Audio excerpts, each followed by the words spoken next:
പത്തനംതിട്ടയിൽ വീണ്ടും criminal case പ്രതികളെ സ്വീകരിച്ച് CPM. റൌഡി പട്ടികയിൽപ്പെട്ട ആളും വധശ്രമ കേസ് പ്രതിയും CPMൽ ചേർന്നു. പത്തനംതിട്ട ജില്ലാ സമ്മേളനത്തിന് മുന്നോടിയായാണ് സ്വീകരണം. നേരത്തെ കാപ്പ കേസ് പ്രതിയെ അടക്കം CPM മാലയിട്ട് സ്വീകരിച്ചിരുന്നു. വിവരങ്ങളുമായി മിഥുൻ മുരളി ചേരുന്നു. മിഥുൻ, വിവരങ്ങൾ. CPM പത്തനംതിട്ട ജില്ലാ സമ്മേളനം ആരംഭിച്ചിട്ടുണ്ട്. 30-ാം തീയതി വരെ നീണ്ടു നിൽക്കുന്ന സമ്മേളനത്തിന്റെ ഭാഗമായിട്ടാണ് നിരവധി ക്രിമിനൽ കേസുകളിലെ പ്രതികളെ അടക്കം CPM മാലയിട്ട് സ്വീകരിച്ചത്.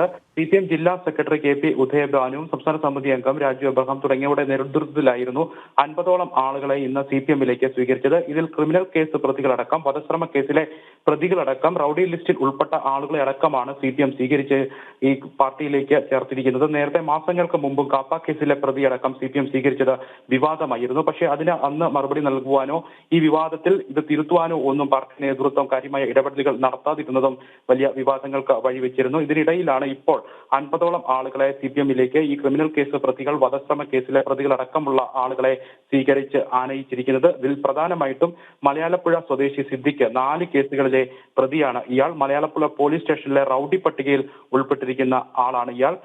മലയാലപ്പുഴ സ്റ്റേഷനിൽ 3 കേസുകളും പത്തനംതിട്ട പോലീസ് സ്റ്റേഷനിൽ 1 കേസുമാണ് ഇയാൾക്ക് എതിരെയുള്ളത്. പോലീസുകാരനെ വീട്ടിൽ കയറി ഭീഷണിപ്പെടുത്തി എന്നാണ് പത്തനംതിട്ട പോലീസ് സ്റ്റേഷനിൽ ഈ സിദ്ദിഖിനെതിരെ കേസുള്ളത്. ഈ സിദ്ദിഖിനെയാണ് ഇന്ന് 50 പേരടങ്ങുന്ന 50 പേരോളം വരുന്ന സംഘത്തെ ഇന്ന് സ്വീകരിച്ച് ആനയിച്ചപ്പോൾ ഈ റൌഡി പട്ടികയിൽ ഉൾപ്പെട്ടിരിക്കുന്ന സിദ്ദിഖിനെയും CPM സ്വീകരിച്ചിരിക്കുന്നത്.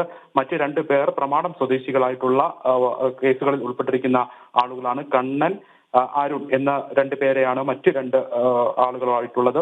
വധശ്രമ കേസിൽ ജയിലിലായിരുന്നു ഈ അരുൺ.